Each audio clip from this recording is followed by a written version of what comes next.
For 17 years, my family erased me from every Thanksgiving photo. When my dad's company broke, and he invited me back just to sell my late grandma's $1.8 million orchard, I sent him a box of those 17 cards with 8 words that shattered them and left them in tears. They stopped calling. Hey everyone, welcome back to Vans Rock Stories.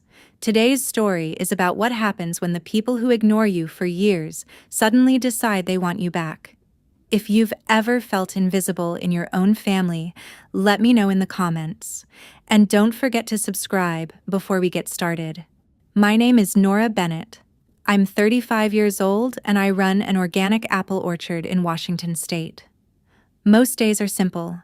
I spend my mornings checking the orchards, talking with workers, handling deliveries, and dealing with the endless paperwork that comes with running a farm. It's hard work, but I love it. The orchard has been the one place in my life that always made sense. The day everything started felt completely normal. I was reviewing a distribution contract when my phone rang. Mom. I stared at the screen for a second before answering. Hello? Nora, sweetheart. I immediately sat up straighter. My mother wasn't a cold person, but she wasn't usually affectionate either. Everything okay? I asked. Of course. Why wouldn't it be? She spent a few minutes making small talk before finally getting to the point. We're hosting Thanksgiving this year. I waited. And we'd really love for you to come. For a moment, I honestly didn't know what to say. An actual invitation wasn't normal. Not from my family. Not anymore. For years, holidays had mostly passed without me. Sometimes there'd be a last-minute text. Sometimes nothing at all. But this sounded planned. I'll think about it, I said. Good. I hope you do. After we hung up, I sat there staring at my desk. Something about the conversation felt strange. A few hours later, my sister Emily texted me. That was even stranger. Hope you're coming for Thanksgiving. It'll be nice having everyone together. Everyone. I read that word twice. Then I locked my phone and went back to work. The rest of the afternoon was busy enough to keep me distracted. Orders needed approval. A restaurant increased its weekly purchase. One of my employees needed my signature on equipment repairs. Normal business. Normal life. Still, the invitation stayed in the back of my mind.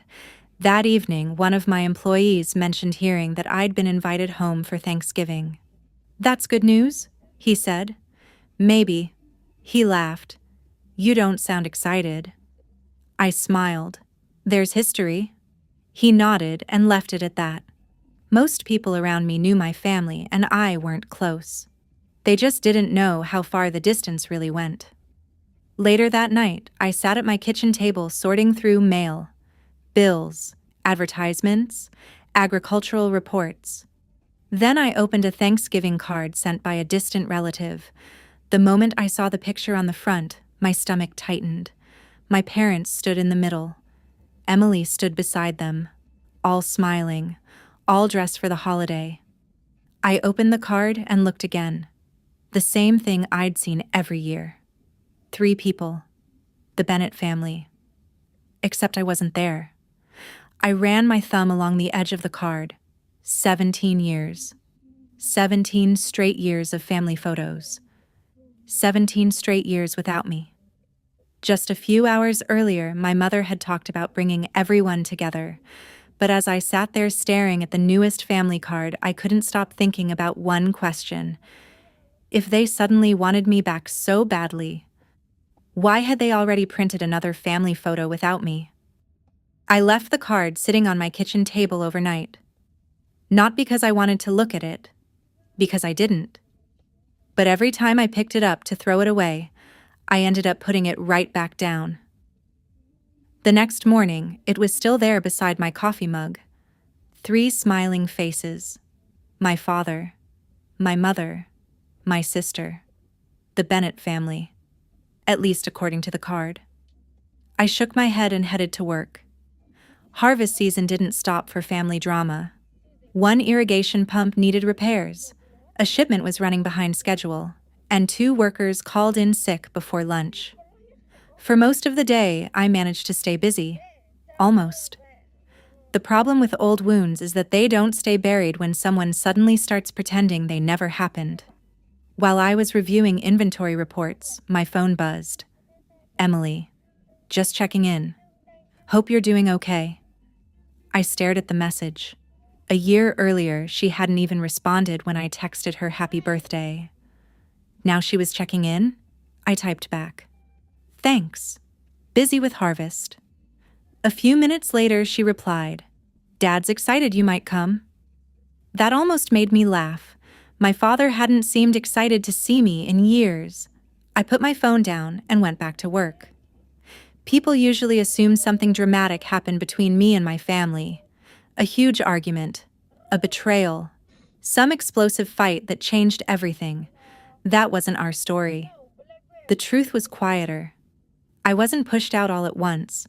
I was erased a little at a time. The first few years after college, I still tried.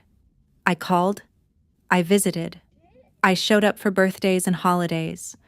Whenever my father talked about his company, everyone listened. Whenever Emily talked about her latest promotion, everyone celebrated. Whenever I talked about the orchard, conversations seemed to move on quickly. At first, I told myself I was imagining it. Then the family photos started. I still remember the first time. We were gathered for Thanksgiving. My aunt was organizing everyone for a picture. Okay, everybody over here. People started moving toward the fireplace. I was helping clear dishes from the dining table. By the time I came back, the picture had already been taken. Sorry, my aunt said. We thought you were busy. It seemed harmless. One missed photo. No big deal. Then it happened again. And again. Sometimes they forgot. Sometimes they started without me. Sometimes nobody even told me a photo was happening. Each incident sounded small by itself. Together, they told a different story. One Christmas, I received a family card in the mail before I had even gotten home from the holiday gathering. I opened it and immediately noticed I wasn't in the picture. I actually called my mother. Mom, why am I not in the card? There was a pause. Then came her usual answer. Oh, honey, please don't make this bigger than it is. I remember standing in my kitchen staring at the wall. Bigger than what? It was just a photo. Mom, I'm your daughter. Of course you are. Then why am I never there? Another pause. Longer this time. Then she sighed. Nora, not everything is personal. I hung up feeling ridiculous, like I had somehow become the problem for noticing. That conversation repeated itself for years. Sometimes it was the cards. Sometimes it was family decisions I heard about from other people. Sometimes it was vacations planned without mentioning them to me. Every time I questioned it, my mother gave some version of the same response. Please don't make this bigger than it is. For a long time, I believed her. I convinced myself I was overreacting. Then one day, I stopped asking. That was probably the biggest change. Not the first missing photo, not the first exclusion. The moment I stopped expecting anything different. A few days passed. The Thanksgiving invitation remained unanswered. My mother called once. I let it go to voicemail. Emily texted again. I didn't respond immediately. I wasn't angry. I was tired. Tired of acting like things were normal. Tired of pretending 17 years of distance could disappear because somebody suddenly decided it should. One afternoon, I was finishing paperwork when Miguel knocked on my office door. Mail came. Anything important? He dropped a stack of envelopes onto my desk. Looks boring. Those are usually the dangerous ones. He laughed and walked away. I started sorting through them. Invoices, agricultural permits, bank statements. Then I stopped. One envelope looked different. Heavy paper. Formal. A law firm's name printed in the corner. The firm was familiar. Very familiar. It was the same legal firm that had handled several matters for my grandmother over the years. For a moment, I just stared at it. Then I turned it over in my hands. Something about it felt different from the rest of the mail, and whatever was inside had nothing to do with Thanksgiving. I kept staring at the envelope for almost a full minute before opening it. Maybe because legal mail rarely brought good news. Maybe because seeing my grandmother's attorney's name unexpectedly brought back memories I hadn't thought about in a while. I finally slid a finger under the seal and pulled out the documents. The letter wasn't long. Most of it was formal legal language, administrative notices, estate-related paperwork, references to documents connected to my grandmother, Evelyn Bennett. I read through it twice, then a third time. The strange part wasn't what it said. It was what it didn't say. There were references to additional documents, pending discussions, follow-up matters that apparently required my involvement. No explanation, no details, just enough information to make me curious. I leaned back in my chair and looked out the office window toward the orchard. For a moment, work completely disappeared from my mind. Whenever something involved Grandma Evelyn, it always hit differently. She'd been gone almost 2 years. Most days I managed not to think about that fact. Some days I still reached for my phone before remembering there was nobody to call. A knock interrupted my thoughts. Miguel stepped inside. "You okay?" "Yeah." He looked at the paperwork in front of me. "Lawyers usually don't make people look happy." I laughed. "Who says I look happy? You've been staring at the same page for 5 minutes." "Fair point." He nodded toward the window. "Need me to handle the distributor call?" "Actually, yes." "No problem." As he left, I looked back down at the letter. Grandma Evelyn would have liked Miguel. She liked people who got things done without making a big show of it. That was one of the things I loved about her. She never cared much about appearances. When I was a kid, my father was always talking about success, goals, plans, careers, future opportunities. Grandma talked about completely different things. She taught me how to graft apple trees, how to recognize unhealthy soil, how to tell if rain was coming before the forecast caught up. Most people probably would have found those conversations boring. I loved every minute of them. Some of my favorite childhood memories happened in that orchard. Not because anything exciting happened, because I felt comfortable there. I felt seen. One Saturday when I was about 14, I remember helping her sort apples in one of the storage sheds. I was complaining about school, about fitting in, about not knowing what I wanted to do with my life. Grandma listened quietly. Then she handed me another apple. "Good." I frowned. "Good? You don't need all the answers yet." Most adults seem determined to tell me who I should become. Grandma never did. "What if I make the wrong choice?" I asked. She smiled. "Then you'll make another one." That was it. No lecture, no pressure, just permission to figure things out. Years later, when I decided not to join my father's company, she was the only person who didn't question me. Everyone else wanted explanations. Dad treated it like I was throwing away opportunities. Emily thought I was being stubborn. Grandma simply asked one question. "Is this what you want?" "Yeah." "Then that's enough." I still remember how relieved I felt hearing that, like somebody had finally trusted me to know my own life. The phone on my desk rang and pulled me back to the present. It was one of my restaurant clients confirming next month's order increase. We spent 15 minutes discussing quantities and delivery schedules. Normal business, normal life. But once the call ended, my attention drifted right back to the letter. The more I read it, the more questions I had. Why now? Why was the firm contacting me directly? And why did the language sound like there were conversations that hadn't happened yet? A few days later, another envelope arrived from the same firm. This one was shorter. Much shorter. Inside was a single letter signed by one of the attorneys. I read it once, then again. Dear Ms. Bennett, there are several matters related to documents prepared by Mrs. Evelyn Bennett prior to her passing. We would like to schedule an in-person meeting to discuss them.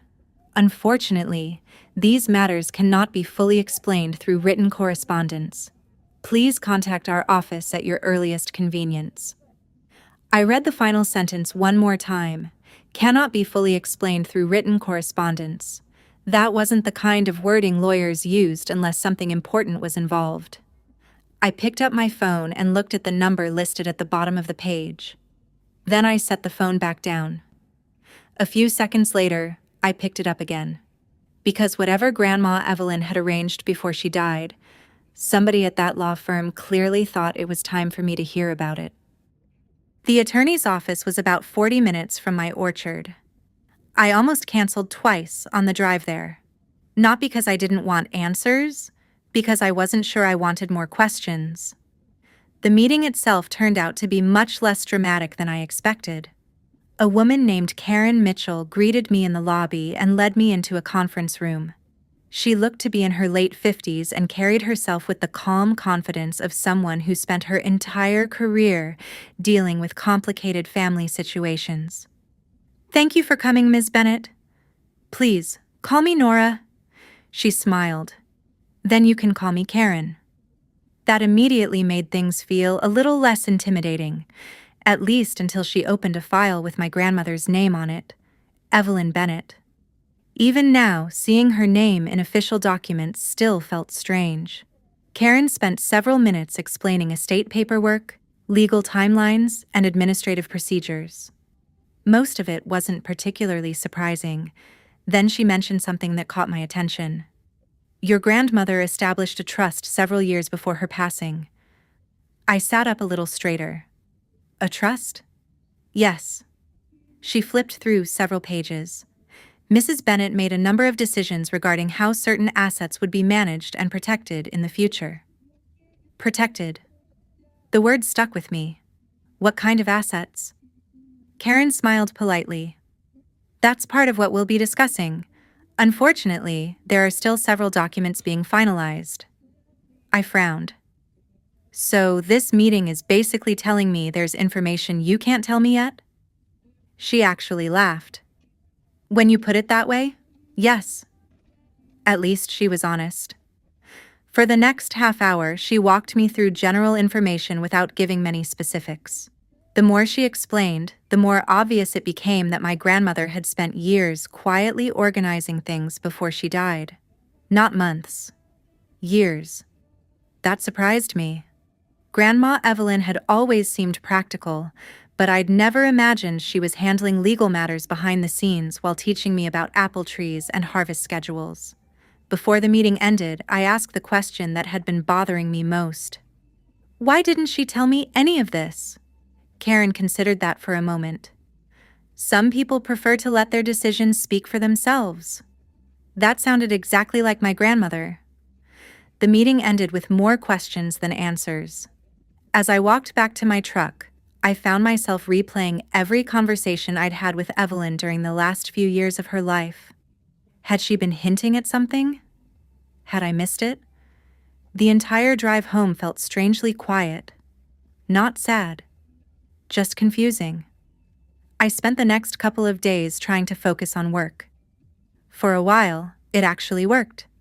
The orchard was entering one of the busiest stretches of the season. Orders needed attention, contracts needed signatures. A refrigeration unit chose the worst possible moment to stop working. Normal problems.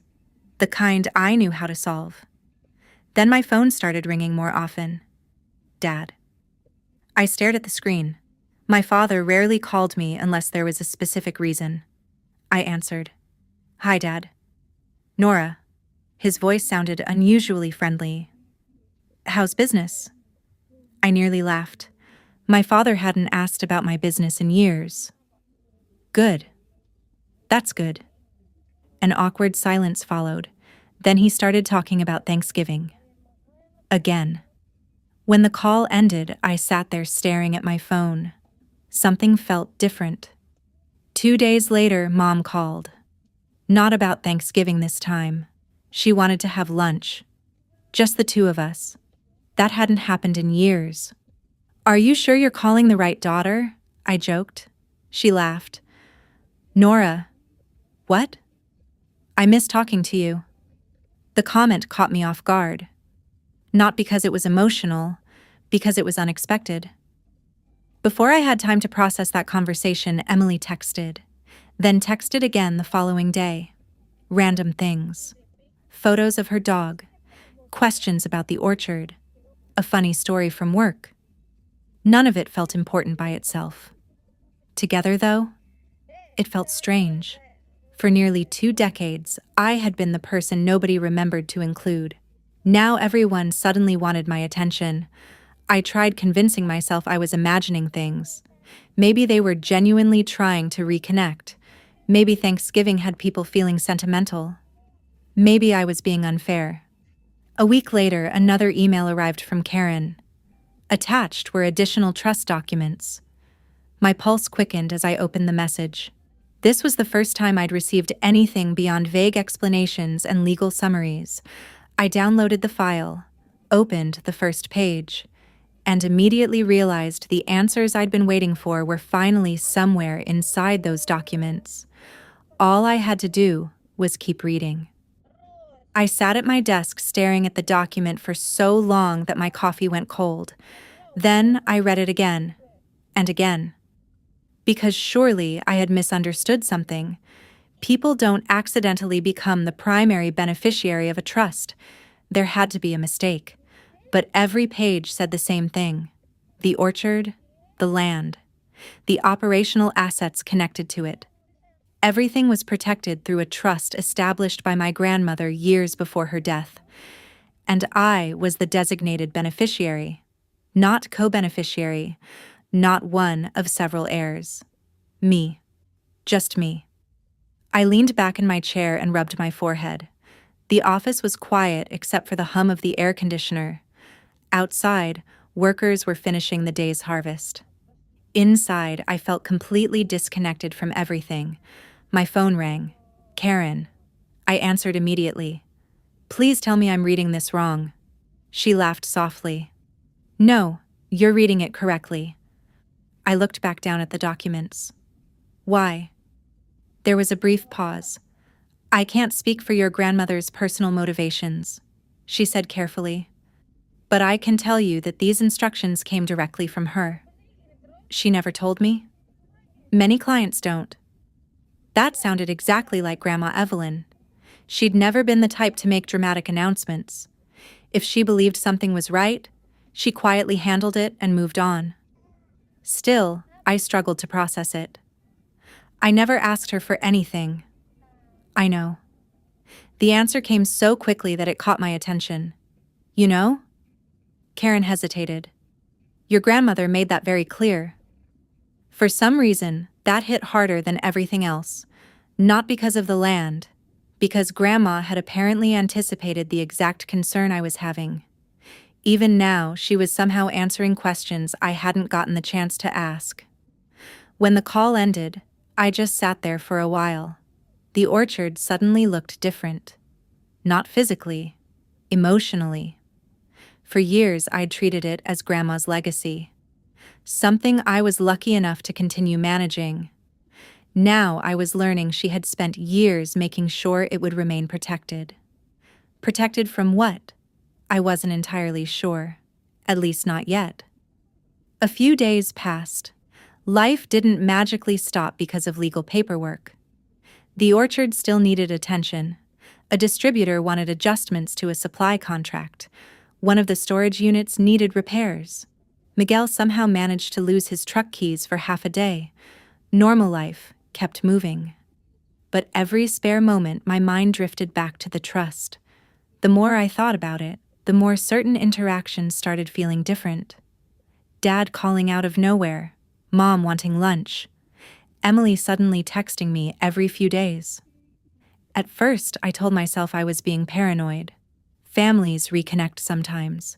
People get older. Relationships change. Maybe that was all this was. Then I remembered something Karen had said during our meeting. Your grandmother spent years putting these arrangements in place. Years. Not months. Years. That meant Grandma had been planning this long before anyone contacted me. Long before the sudden interest. Long before Thanksgiving invitations started appearing. One afternoon, I found myself standing near the western edge of the orchard where Grandma and I used to walk together. The trees were nearly bare now. Harvest was winding down. I could almost hear her voice, not saying anything dramatic, just asking practical questions. How are the trees doing? How's the irrigation system? Did you sign that contract yet? I smiled despite myself. Grandma had never cared much about money. She cared about stewardship, responsibility, taking care of things that mattered. The thought stayed with me during the drive home. That evening, I found an envelope waiting in my mailbox. Not legal paperwork this time, a card. I immediately recognized my mother's handwriting. Inside was a formal Thanksgiving invitation, but this one felt different from the earlier messages. It wasn't generic. It wasn't casual. It was several paragraphs long. Dad had apparently helped write it. They talked about family, tradition, memories, how much they wanted everyone together this year. The language was unusually warm, unusually personal. I finished reading it once, then read it again. For nearly 20 years, nobody seemed particularly concerned about whether I showed up. Now they were making sure I knew exactly how much I was wanted. I folded the invitation and set it on the table. Then I noticed something tucked inside the envelope behind the card. A handwritten note. Just one sentence from my father. And seeing those words made me reach for the invitation all over again. I kept rereading the note my father had tucked inside the Thanksgiving invitation. It wasn't long. Just a few handwritten lines about family, second chances, and how he'd like everyone together this year. That alone felt strange. My father wasn't a handwritten note kind of person. Growing up, he communicated through plans, expectations, and business conversations. Not personal messages, not emotions. I folded the note and slipped it back into the envelope. The problem was, I still couldn't decide whether I was going. Every time I convinced myself to decline, something happened that made me hesitate. One afternoon, Mom called while I was checking inventory. "Do you have a minute?" she asked. "Sure." There was a short pause. "I was thinking about making Grandma Evelyn's apple pie this year." That caught me off guard. My mother rarely brought up Grandma, especially not casually. "Really? Your father always loved it." I smiled. Grandma used to say he loved eating it more than helping make it. Mom laughed. Actually laughed. For a few minutes, the conversation felt surprisingly normal. We talked about recipes, weather, and holiday plans. Nothing important.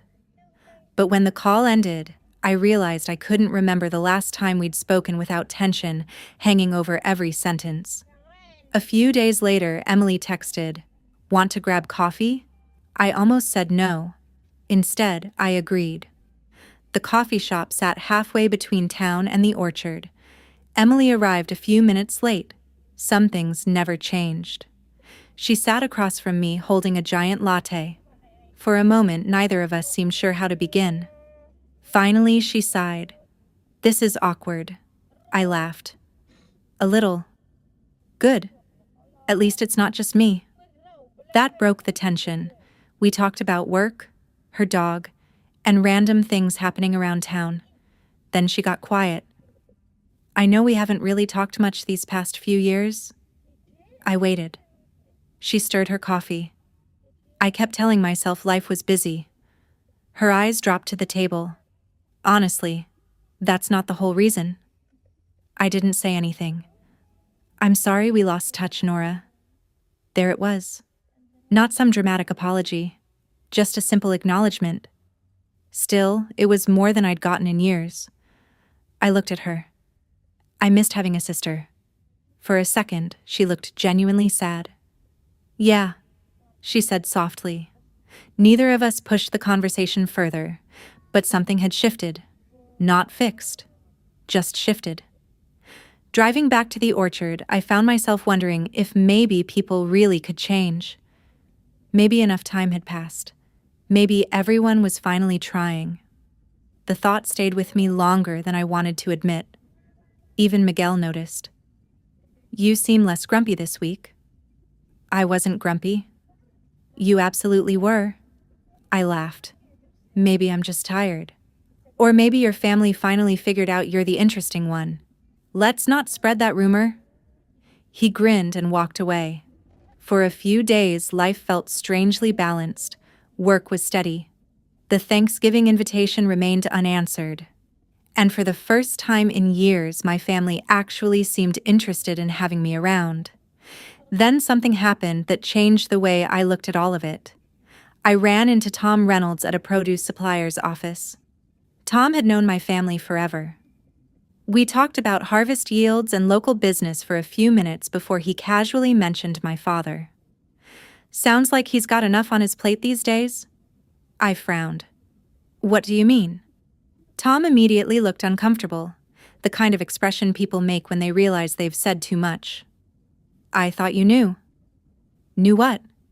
He hesitated, then lowered his voice. "I've heard the company's been struggling." "My dad's company?" Tom nodded. "A couple projects went bad. Financing got messy."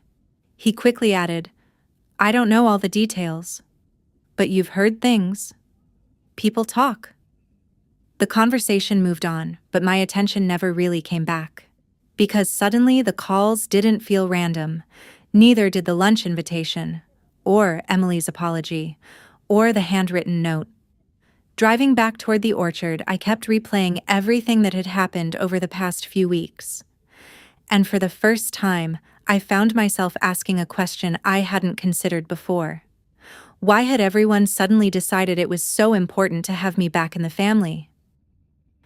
I tried to convince myself I was reading too much into things. People gossip. Local business rumors spread fast. Tom hadn't even claimed to know anything for certain. Still, once an idea gets into your head, it's hard to ignore it. Over the next week, little things kept catching my attention. None of them seemed important by themselves. Together, though, they started forming a picture. I was meeting with one of my distributors when he casually mentioned a commercial development project that had stalled. "The financing fell apart halfway through," he said. "Whose project?" He named my father's company. I kept my expression neutral. "Oh. Yeah," surprised everybody. The conversation moved on, but I remembered it. A few days later, I ran into an equipment supplier I'd known for years. We talked about harvest equipment for a few minutes, before he mentioned that several local contractors were having trouble getting paid on time. Again, my father's company came up. Not directly. Just indirectly enough to make me notice. By then, I had started paying attention, not investigating, just listening. The more I listened, the more often the same themes appeared. Delayed projects, investors backing away, financing problems, loans being refinanced. Nothing concrete, nothing I could prove, but enough to make me uncomfortable. What bothered me most wasn't the possibility that Dad's company was struggling. Businesses go through difficult periods. What bothered me was the timing, the trust, the sudden invitations, the phone calls, the apologies, the renewed interest in having me around. For years, nobody had seemed particularly worried about our relationship. Now everyone suddenly wanted to reconnect. One evening, Mom called again. We ended up talking for nearly half an hour. At one point, she started telling a story about a Thanksgiving from when I was 10. A memory I hadn't thought about in years. For a moment, I almost forgot all my suspicions. Almost. Then she said something strange. "It'll be nice having everyone together again." Again.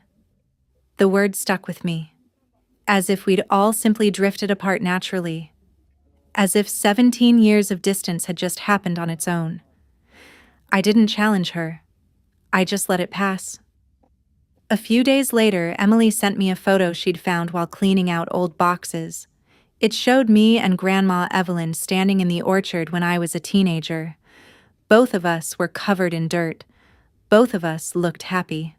Underneath the photo, she wrote, "Found this and thought you'd like it." I stared at the picture for a long time. Part of me appreciated the gesture. Another part kept asking the same question. Why now? Why was everyone suddenly trying so hard? Even Miguel started noticing how distracted I was. "You planning to go to Thanksgiving or not?" I looked up from a contract. "I haven't decided." "That's not what your face says." "What does my face say?" "That you've already decided and you're arguing with yourself about it." I laughed. Unfortunately, he wasn't wrong. Because despite everything, a small part of me wanted to believe them. I wanted to believe Mom's warmth was genuine. I wanted to believe Emily's apology was real. I wanted to believe people could change, that families could heal. The closer Thanksgiving got, the harder it became to ignore that possibility. The invitation remained on my kitchen counter. Every time I walked past it, I found myself stopping, reading it again, thinking about Grandma, thinking about who my family used to be, or maybe who I wished they had been. A few nights before Thanksgiving, Emily texted, "Hope you're coming. Mom's excited." I stared at the message. Then another one appeared. "Dad too." That one actually made me smile. Not because I believed it completely, because 10 years ago I would have never imagined Emily sending me something like that. I set my phone down and looked around the house. The silence felt different than it usually did. Less peaceful, more uncertain. I walked over to the counter, picked up the invitation one more time, and read through it slowly. Then I reached for my phone. A few seconds later, I typed a short reply into the family group chat. "I'll be there for Thanksgiving." Almost immediately, 3 dots appeared on the screen. Someone was already typing back. The reply came from Mom. "We're so happy you're coming." A second later, Emily reacted with 3 heart emojis. Dad simply wrote, "Good." That was it. Just one word.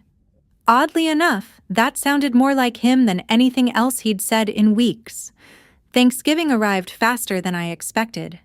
The drive to my parents' house felt familiar and strange at the same time. I had spent so many years staying away from family gatherings that pulling into the driveway almost felt like visiting someone else's holiday. Cars already filled most of the parking area. I recognized relatives I hadn't spoken to in years. A few people waved. A few looked genuinely surprised to see me. One uncle actually said, "Wow, Nora. It's been a while." I smiled politely. "Yeah, it has." Mom opened the front door before I even reached it. For a second, she looked emotional. Then she hugged me. Not awkwardly. Not out of obligation. An actual hug. "I'm glad you're here." "Thanks, Mom." Inside, the house smelled exactly the way it always had during Thanksgiving. Turkey, apple pie, too many side dishes. For a moment, I felt something I hadn't expected. Comfort.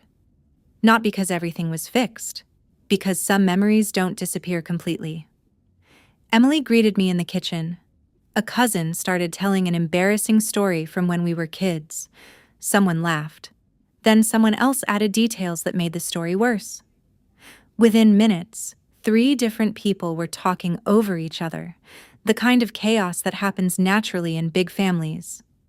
I found myself laughing more than I expected. At one point, Emily nudged me. "See? This isn't so bad." I looked around the room. No, it's not. And for a little while, I actually meant it. Hours passed, people ate, people talked. More stories surfaced. Some true, some probably exaggerated. Dad seemed unusually relaxed. Mom looked happier than I'd seen her in years. Even I started lowering my guard. Not completely. Just enough to enjoy the moment. Then I slowly noticed something. Every conversation carefully avoided certain subjects. Nobody mentioned Grandma Evelyn's trust. Nobody mentioned the orchard. Nobody mentioned the years I'd spent mostly absent from family gatherings. Nobody mentioned the Thanksgiving cards. Nobody mentioned why I hadn't been included. It was almost impressive. An entire room full of people dancing around the same giant hole in the middle of the conversation. At first, I thought maybe I was imagining it. Then I started paying attention. Every time a topic drifted close to uncomfortable territory, someone redirected it. A joke, a new story, a question about food, a comment about football. Anything except the obvious. Emily asked about orchard production. Dad changed the subject. One cousin mentioned Grandma's estate. Mom immediately started discussing dessert. The pattern became impossible to ignore, and once I noticed it, the warmth I'd been feeling started fading. Not because anyone was being rude, because everyone was pretending. I wasn't expecting a dramatic confrontation. I wasn't expecting tears or speeches. But somewhere deep down, I think part of me had hoped someone would finally acknowledge what had happened. 17 years doesn't disappear because everyone agrees not to mention it. At one point, I stepped outside onto the back patio. The cold air felt good. The noise from inside became muffled. A few minutes later, Mom joined me. "You okay?" "Yeah. You seem quiet." I looked toward the house. "Just thinking." She nodded. For a second, it seemed like she might say something important. Something honest. Instead, she smiled softly. "I'm just glad you're here." Then she went back inside. And that was it. Another opportunity gone. The rest of the evening continued the same way. Pleasant, comfortable, carefully controlled. By the time dinner ended, I had stopped expecting any real conversation. Whatever this gathering was supposed to accomplish, nobody seemed willing to talk about the things that actually mattered. People started carrying dishes into the kitchen. Others moved into the living room. Football played quietly on television. I was helping clear plates when I noticed Dad standing near the hallway. He wasn't talking. He was watching people leave the dining room. Waiting. A few minutes later, he disappeared toward his office. When he came back, he was carrying a thick blue folder. Not a photo album. Not holiday paperwork. A business folder. My stomach tightened immediately. Dad looked around the room before speaking. "Nora, do you have a minute?" The room suddenly felt much quieter, and the folder never left his hand. Dad waited until most of the conversation around us died down. Not completely. Just enough that people were paying attention without obviously staring. I set the plate I was holding onto the kitchen counter. "Sure," I said. He nodded toward the living room. "Let's sit for a minute." The blue folder never left his hand. That alone told me this wasn't going to be a casual conversation. Mom was suddenly very interested in rearranging dishes. Emily looked down at her phone. Neither one met my eyes. I noticed. I don't think they realized I noticed. Dad sat in an armchair while I took the couch across from him. The folder landed on the coffee table between us. For a second, nobody said anything. Then he smiled. The same polite smile he'd been wearing most of the day. "Nora, first of all, I'm glad you came." "Thanks." "And I mean that." I nodded. Part of me still wanted to believe him. Then he opened the folder. The room immediately felt different. Not hostile, just businesslike. Dad had spent most of his life negotiating deals. I knew that look. I'd seen it when I was younger. The Thanksgiving atmosphere suddenly felt very far away. He pulled out several documents. "There may be an opportunity coming up." "An opportunity?" Interesting choice of words. "What kind of opportunity?" "A land development project." I stayed quiet. Dad continued. "A group of investors is interested in purchasing part of the family property." Family property. Another interesting phrase. He slid a page across the table. I didn't touch it. "The numbers are very strong." His voice had shifted completely now. Confident, professional, focused. The same tone he used whenever he wanted someone to agree with him. I glanced at the paperwork. Property maps, estimated valuations, projected figures. The details didn't matter yet. The number did. Nearly $1.8 million. I looked back up.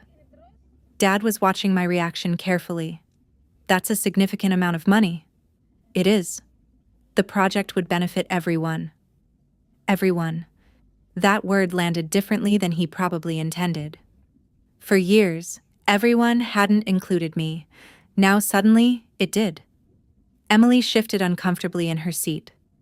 Mom still wouldn't look directly at me. The warmth of the holiday was slowly evaporating.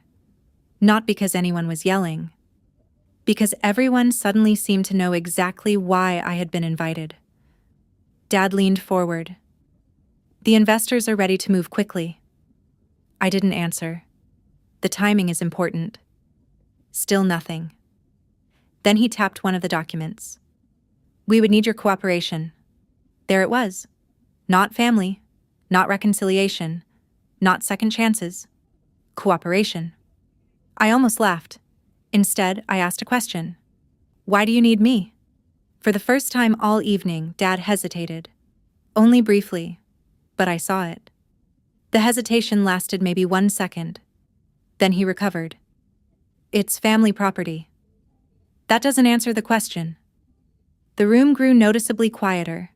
A cousin who had been watching football suddenly became very interested in the television. Nobody interrupted.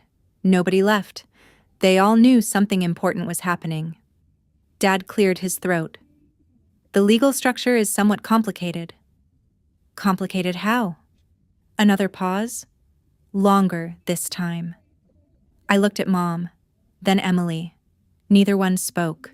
That hurt more than I expected, because in that moment I realized they had known this conversation was coming. The invitations, the phone calls, the coffee meetings, the renewed closeness. They hadn't been surprised by any of this. They'd been preparing for it.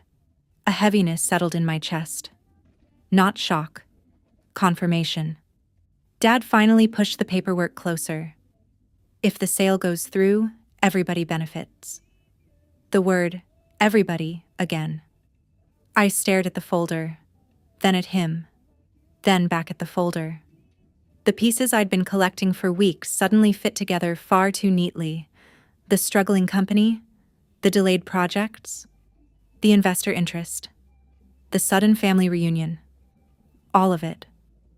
Dad was still talking, explaining projected returns, future opportunities, potential growth.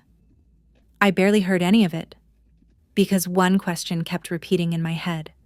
Would any of this conversation be happening if Grandma hadn't made the decisions she did? I already knew the answer. The realization hurt more than I wanted to admit.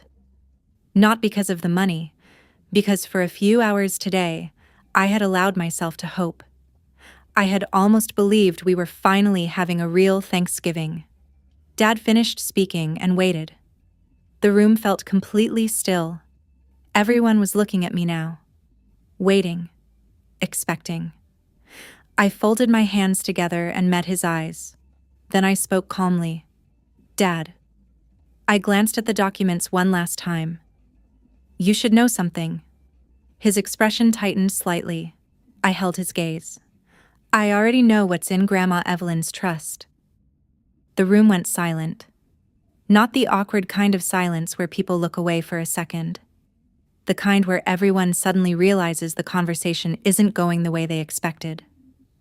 Dad stared at me. You know about the trust? I do. For a moment, nobody moved. Mom's eyes immediately shifted toward Dad. Emily looked down at her lap. The folder was still sitting on the coffee table between us. Suddenly, it felt like the most important thing in the room. Dad cleared his throat. Then you understand why we're having this conversation. I almost smiled. Because that sentence confirmed everything. Not why they invited me, not why they had suddenly become warm. Why we were having this conversation. I nodded slowly. I understand Grandma made some very specific decisions. Dad leaned forward. Nora, nobody is trying to take anything from you. There it was. The sentence people usually say right before asking you to give something up. He opened the folder again. The investors are offering nearly $1.8 million. This time, nobody tried to soften it. No talk about family, no talk about reconnecting. Just numbers. Emily finally spoke. It would help everybody. Everybody. The same word they kept using all night. I looked at her. Everybody? She hesitated. Our family. The answer stung more than I expected, because for years nobody seemed concerned about whether I felt included in that family. Mom wiped her eyes. I hate seeing everyone divided. Her voice cracked. Part of me wanted to comfort her. That had always been my role. Keep things calm. Avoid conflict. Make everyone else comfortable. But I couldn't do that anymore. Dad kept talking about investors, development plans, financial opportunities, future growth.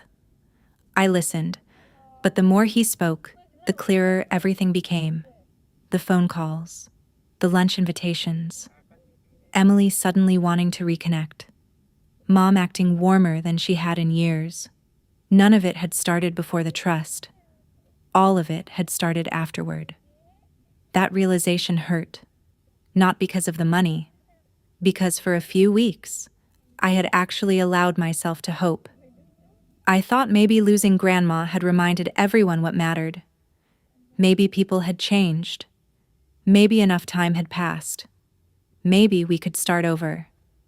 Instead, I was sitting in a living room discussing how valuable my signature could be. Emily looked at me carefully. We're not trying to hurt you. I believed she meant it.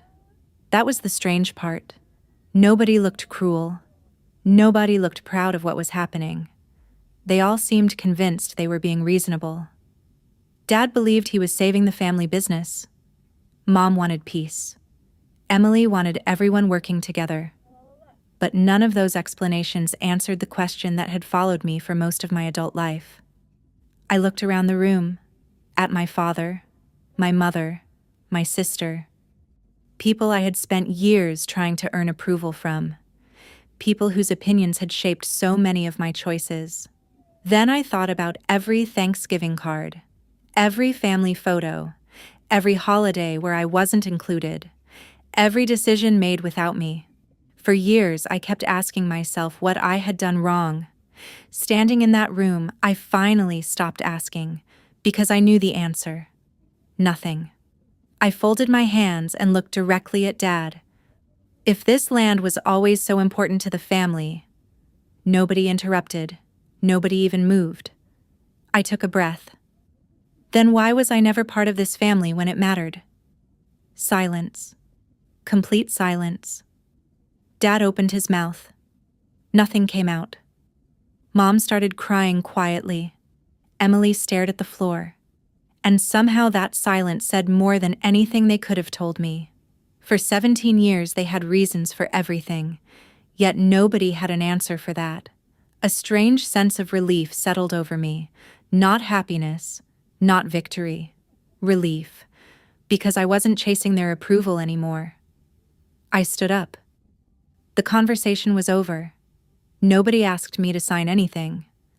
Nobody tried to stop me.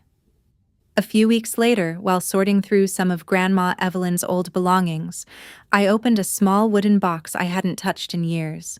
The moment I saw what was inside, I sat down. Then I pulled out my phone, because I suddenly knew exactly what I was about to send my parents. The wooden box had been sitting in Grandma Evelyn's house for years.